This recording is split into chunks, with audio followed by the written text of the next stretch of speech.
Luego de estos 2 días donde hemos estado meditando sobre el bautismo del Espíritu Santo, esa fuerza capacitadora de parte del Señor para vivir las vidas cristianas, el vivir en un lugar donde domina otro, y la bendición que eso supone en el momento en que aceptamos a Cristo como nuestro Salvador personal, retomamos nuestro tema en el libro de Job.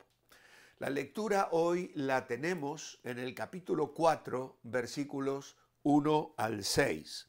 Entonces replicó Elifaz el temanita, el primero de los amigos que habla luego de esos días de silencio y de la queja que Job ha expresado en el capítulo 3. Y Elifaz dice: si probamos a hablarte te será molesto, pero ¿quién podrá detener las palabras? Tú enseñabas a muchos y fortalecías las manos debilitadas. Con tus palabras sostenías al que tropezaba y afirmabas las rodillas que decaían.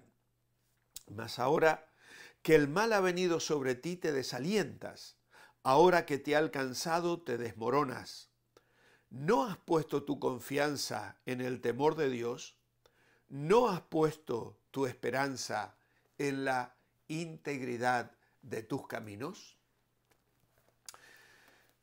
Vamos a estar leyendo la página 139 del libro Lo asombroso del libro de Job. Pero antes notar que la idea principal es que Elifaz explica el sufrimiento de Job como un castigo divino.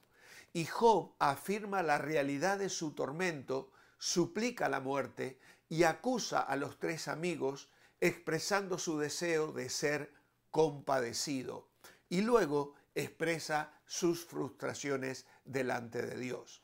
Esto nos introduce en una sección que va desde el capítulo 4 hasta el capítulo 7, donde Job le responde a los argumentos que presenta Elifaz. Los capítulos 4 al 31 del libro de Job son una sección importante del libro que incluye una serie de discursos de los 3 amigos de Job, seguidos de las respuestas que Job les da. Tras su lamento en el capítulo 3, el primer ciclo de discursos se encuentra en los capítulos 4 al 14. Elifaz es el primero en hablar en el capítulo 4 y 5 y después Job le responderá en el capítulo 6 y 7. Elifaz habla primero, posiblemente porque es el más anciano y quizás el más sabio de los 3 amigos, aunque esto no lo dice el texto bíblico. Su teología es simple y clara. Job, experimentas aflicción, por lo tanto, has pecado. Esta es la teología de la retribución, la cual era muy común en el antiguo Cercano Oriente. Todo el mundo ha tenido la experiencia de un amigo bien intencionado que da un consejo inoportuno o mal informado. Durante varios capítulos, Job va a soportar a 3 hombres bien intencionados que le dan consejos equivocados. Ahora bien, mi padre nos dice aquí que Elifaz es uno de los descendientes de Esaú, posiblemente su primogénito, en base a Génesis 36, 9 al 11. Fue el padre de Temán, uno de los líderes de la época, cuyo nombre se asoció con la región en la que vivía. Elifaz era un hombre sumamente inteligente y sus discursos revelan su agudeza y sabiduría. Se destaca por encima de sus amigos en cuanto a la profundidad de sus enseñanzas, ya que los demás amigos no presentarán verdades tan notables como las que Elifaz expone en sus discursos.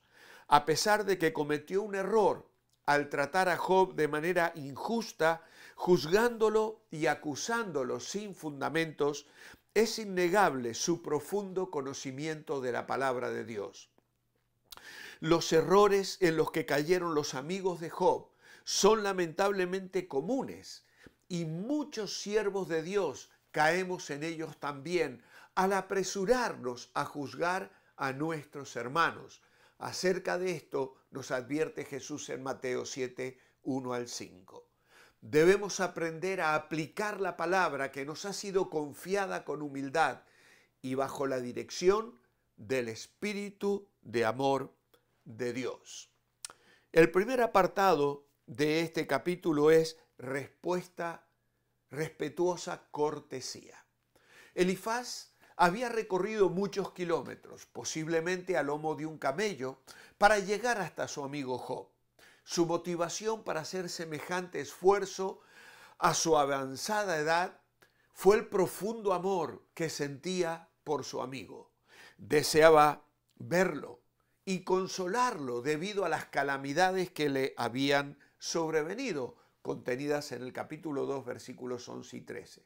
Sin embargo, al contemplar con sus propios ojos el estado físicamente deformado de Job a causa de la cruel enfermedad, le resulta difícil reconocerlo.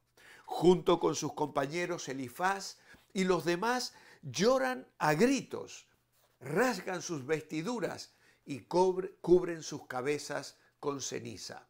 Se humillan para identificarse así con Job en sus pruebas, sentándose con él en un solemne y angustioso silencio durante 7 días sin pronunciar palabras. Esta actitud de silencio fue la más sabia que pudieron tomar en ese momento. Al abrir sus labios, después de este periodo de silencio, sin embargo, en lugar de lograr su objetivo de consolar y ayudar, aumentaron la aflicción y la confusión. Sin darse cuenta, sus palabras fueron utilizadas para hacer caer a Job en el pecado del orgullo y el amor propio. Después de escuchar a Job, Elifaz ya no puede mantener su silencio. Siente la necesidad de defender sus principios teológicos y responder en nombre de Dios a su amigo. Reconoce que si intentan hablarle directamente, podrían ser molestos, pero siente que las palabras se agolpan en su interior como un volcán a punto de entrar en erupción. Es consciente de que las palabras deben fluir, aunque lo harán con respeto y cuidado. Para introducir su respuesta, Elifaz decide usar un halago, que es un reconocimiento implícito del ministerio que Job había ejercido hasta ese momento. Esta elección muestra su deseo de abordar a su amigo de una manera afectuosa y delicada. En estos versículos 3 y 4 se pueden identificar 4 aspectos de la obra que Job realizaba. Primero, enseñaba a muchos. Reconoce el conocimiento y la capacidad para transmitir que Job tenía. En segundo lugar, fortalecía las manos débiles, capacidad para alentar, animar, exhortar o impulsar a la obra útil y provechosa. En tercer lugar, al que tropezaba, enderezaban tus palabras, sabiduría para restaurar a los que hubieran caído en faltas. Y en cuarto lugar, esforzaban las rodillas que decaían. Esto es comprender y colocarse al lado del cansado para ayudar. Sin duda, en estos versículos, Elifaz reconoce los dones y capacidades que equiparon a Job para llevar a cabo una obra significativa, que exploraremos más adelante. Sin embargo, utiliza esta afirmación con la intención de preparar el terreno para lo que dirá a continuación. Es importante señalar que lo que Elifaz siente en su corazón en este momento no es precisamente admiración por las virtudes de su amigo. Más bien él está convencido de que Job ha sido un hipócrita, que ha utilizado su religiosidad para encubrir graves pecados y que Dios lo ha juzgado y castigado por su maldad. Los versículos 5 y 6 marcan un contraste con lo que Elifaz había afirmado previamente. Y él utilizará los términos de reconocimiento del ministerio de Job para llevar su argumento a lo que él cree que es la realidad de la experiencia de Job. Y Elifaz plantea preguntas retóricas como: ¿tú que alentabas a otro, ahora estás desalentado? ¿No enseñaste a otros a confiar en Dios? Estas preguntas buscan demostrar la supuesta falta de integridad y de fe de Job en medio de sus pruebas. Elifaz está utilizando las palabras de reconocimiento de Job como una especie de arma para acusarlo de ser un falso creyente. Este tipo de enfoque de utilizar palabras de elogio y reconocimiento como un pretexto para llevar a cabo una crítica mordaz se asemeja a la actitud de los fariseos y sacerdotes de los días de la crucifixión de Jesús. Ellos se burlaron de Jesús en la cruz, usando verdades bíblicas para herirlo y aumentar su sufrimiento. Es importante tener en cuenta que las palabras de Elifaz reflejan su propia percepción y juicio y no necesariamente reflejan la realidad de la situación de Job. Esta es una advertencia sobre cómo podemos utilizar nuestras palabras de manera negativa, incluso cuando aparentemente estamos elogiando o reconociendo a alguien. La lengua puede ser una herramienta poderosa tanto para edificar como para destruir, y debemos ser conscientes de cómo la utilizamos, especialmente cuando estamos tratando con personas que enfrentan dificultades y pruebas.